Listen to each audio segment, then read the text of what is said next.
Now, she is a millennial leadership coach. She runs an organization called Holistic Coachsulting. Pretty cool, right? So what she does is she creates engaged, multi-generational teams, next generation leadership, and equips those teams with growth mindset. So talking about what Gina said about building diverse, innovative teams, we see that Fyiona is really working on that, partnering with companies to make that happen. She's cited by Forbes, Financial Times, China Daily. She had a corporate career at Shell. She spent 14 years. She was the youngest head of customer operations. She's Malaysian-born Chinese, and she grew up in Germany, and she really sees herself as a bridge. She currently lives in Hong Kong. She came out here to share with you all. Welcome her to the stage with me. Welcome, Fyiona.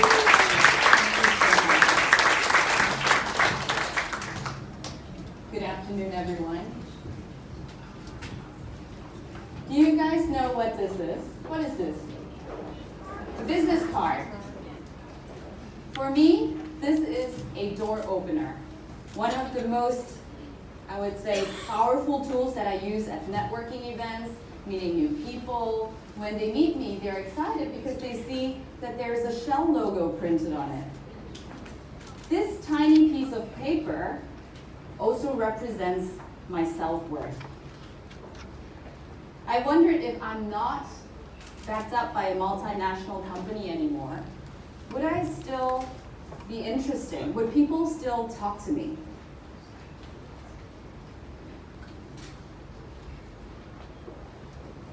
So when I joined Shell in 2003, it was like jumping on a roller coaster ride. And my career path is pretty non-traditional. I was like a hummingbird, flying from flower to flower, jumping from job to job. First, I started out in finance, and then I moved to digital transformation, and then I ended up, for some reason, as the head of custom operations 14 years later. My first job after I graduated from university in Germany was in a German refinery. So you all could imagine how it must be like. It's a male-dominated environment. There's a lack of cultural diversity. And my colleagues were as many years in the organization as I'm old. And there I was, a fresh graduate, female, ethnic minority, young. Beautiful. Thank you very much. I see myself as a triple minority threat. I stood out like a sore thumb. And in fact, in Shell, I was labeled as the diversity token. And I wondered, did I get all these amazing job opportunities just because I'm a woman, because I'm Asian, because I'm young? But luckily, I had amazing mentors by my side who helped me overcome those self-limiting beliefs, the negative self-talk, and they helped me to understand that I do have the strength and the power to turn my adversities into advantage, to turn my diversities into my unique selling factors.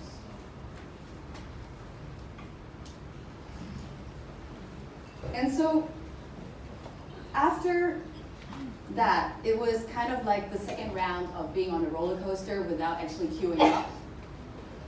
Within 14 years in Shell, I went through 7 reorganizations.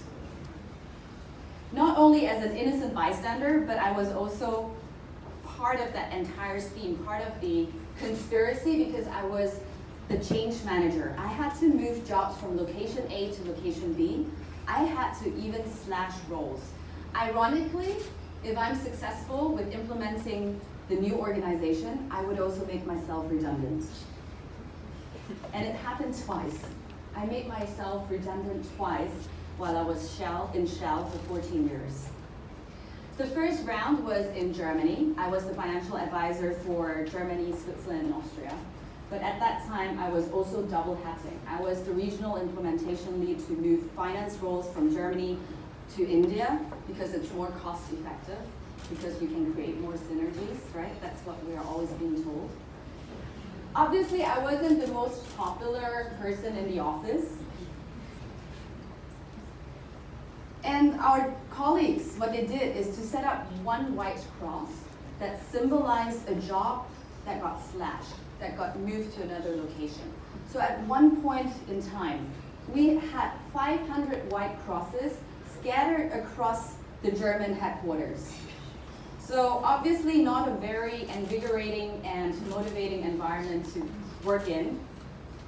And it was painful. It was painful for me because I was seen as a scapegoat. It was painful for me because I was impacted myself.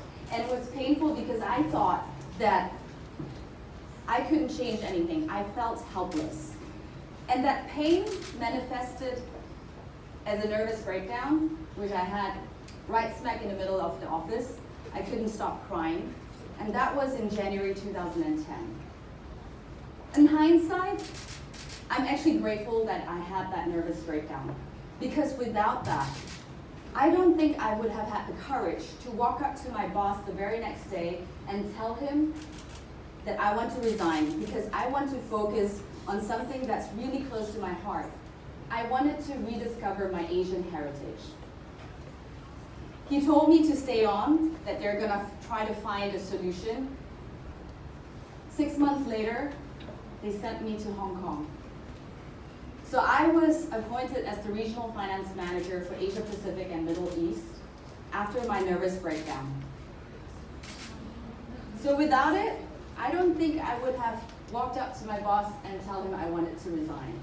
So things turned out for the better.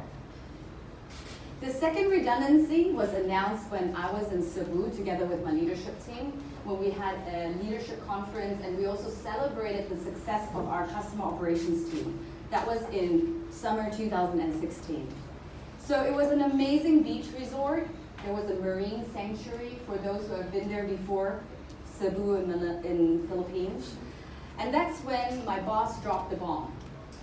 He announced a reorganization, and unfortunately I was also the culprit because I was part of the organizational design team. What I did was basically, together with my peers, combine the head of customer operations roles. Those who are based in Malaysia, Singapore, and Indonesia, together with my role here in Hong Kong. So I made myself redundant again. However, I didn't expect that they would actually go ahead with that so soon. They wanted to have an accelerated go-live. So for me, that was devastating, as you can imagine. Not only because I was impacted once again, but also because I had to lead the change in the entire region. 7 countries, 50 jobs were slashed. So I fell into a mini depression. And when I got back to Hong Kong, I sat down with one of my friends. He used to be the VP of Futures in Barclays, and he left his role a year before I did. So he just couldn't stand to earn money for the shareholders anymore. He wanted to focus on his own personal development, helping other people around him. And we had breakfast, and he only asked me one simple question that changed my life. He asked me, if there are no constraints, what is it that you really want to do? And it took a while, but I remember, before I even joined Shell, in my early 20s, I always wanted to help people discover and unleash their unique talents and strengths. And that's not only going to be beneficial for them, but they're able to also support others and contribute positively to other people's lives. And it is an amazing domino effect. And I wanted to be the first person who's pushing down that first stone. So that was an amazing conversation that brought me lots of clarity. So for me, courage also means resilience. It's like going to the gym where you're strengthening your muscle. So all these adversities in life, it's like a gym. We're strengthening our resilience muscle.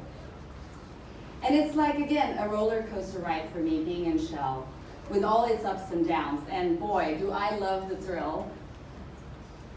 And now, since September 2017, I see myself as a generational bridge builder. So I want to help leaders, I want to help companies bridge the generational gaps from both sides. I want to help leaders understand the next generation workforce better and not get influenced by the stereotypical nonsense that they're hearing from social media or from the media. And I want to also, at the same time, make sure that my fellow millennials are taking a proactive approach when it comes to their personal and professional development. They should be the driver in the vehicle that's called life. They shouldn't see everyone else as a service provider. They shouldn't see their mentors who's going to get them the next job, or the boss who's going to give them the next promotion. So it's really self-driven, self-leadership.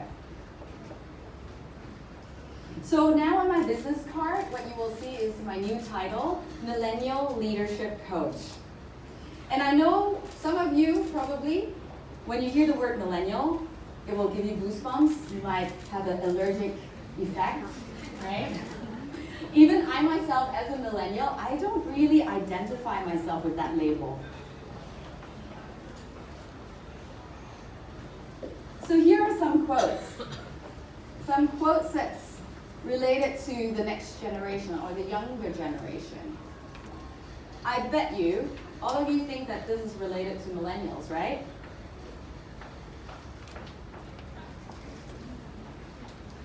Nope. Even Socrates in the 5th century before Christ already said, the children now love luxury. They have bad manners, contempt for authority, they show disrespect for others. So are we really talking about a millennial problem? Or is it more kind of like a circle of life? We always complain about the next generation. And belonging to a generational cohort is not one-dimensional. We're still unique individuals. We're shaped by our upbringing, our culture, our life experiences, the phase of life that we're currently in. And my dad has always been my biggest critic, especially when I left my 14-year corporate career and wanted to run my business. He's constantly asking me, and is completely devastated that I wasted all my years in Shell, 14 years in Shell, that I gave up such a prestigious role in a multinational company. And oh my God, what about financial stability? So last year in summer, I visited my parents in Malaysia, and we had lunch, and my dad started complaining again. He asked me, why do millennials always want to chase after their dreams?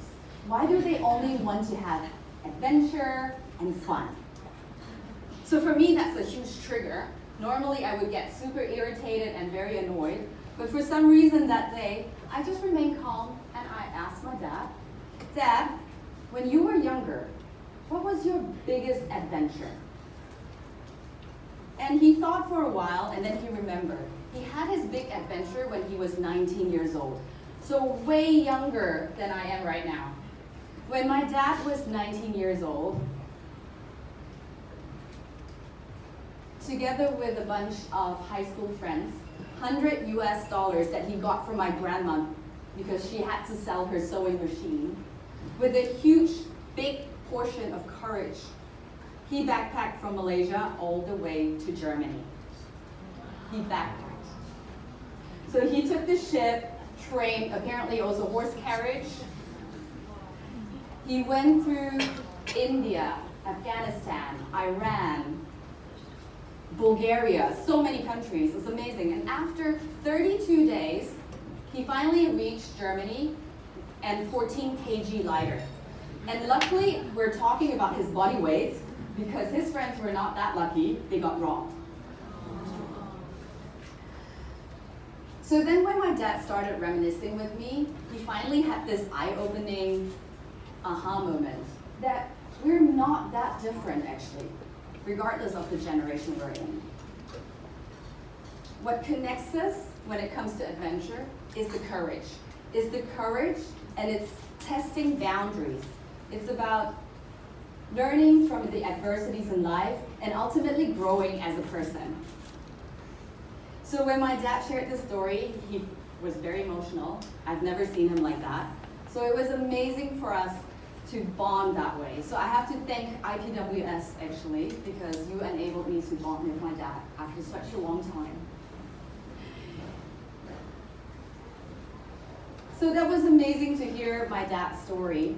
And I had also a recent adventure. In March this year, I went on a hiking trip to Mount Kilimanjaro together with my husband. It was our 14-year relationship anniversary. I'm not sure whether you've heard of Mount Kili yet, but it is one of the 7 summits, and it is the highest mountain in Africa. It stands at 5,985 meters. And we hiked for 6 days, 8 hours on average, 20 kilometers per day. Doesn't sound that much, but the altitude sickness will hit you. And it was such an amazing experience for me because I had the opportunity to do it together with my husband and grow together. I wanted to share with you how it's really like climbing Mount Kilimanjaro. So the toughest day was actually the 4th day, which is the summit day. And we already hiked for about 8 hours that day. We had 4 hours of rest because I couldn't sleep. I was so excited and anxious. And we started summiting at 1 a.m.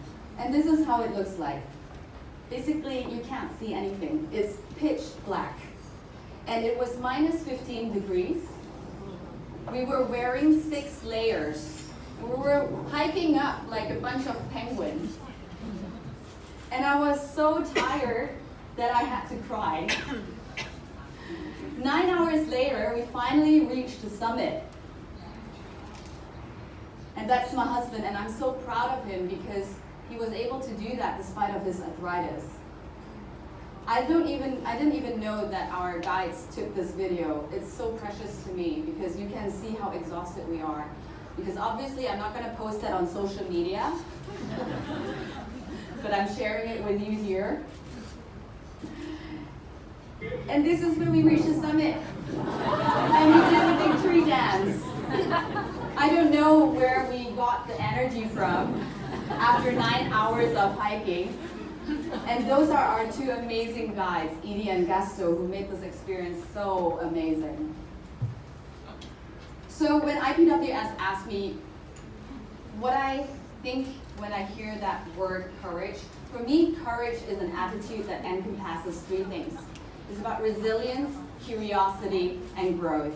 It's about bouncing back from adversities, turning your adversities into advantages, being curious, continuously learning, and ultimately growing as a person, and living my life how I envision it to be and not what others expect from me.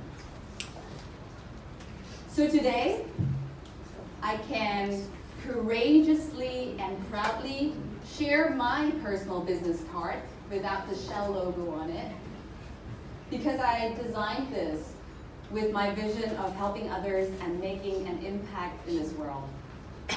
Thank you.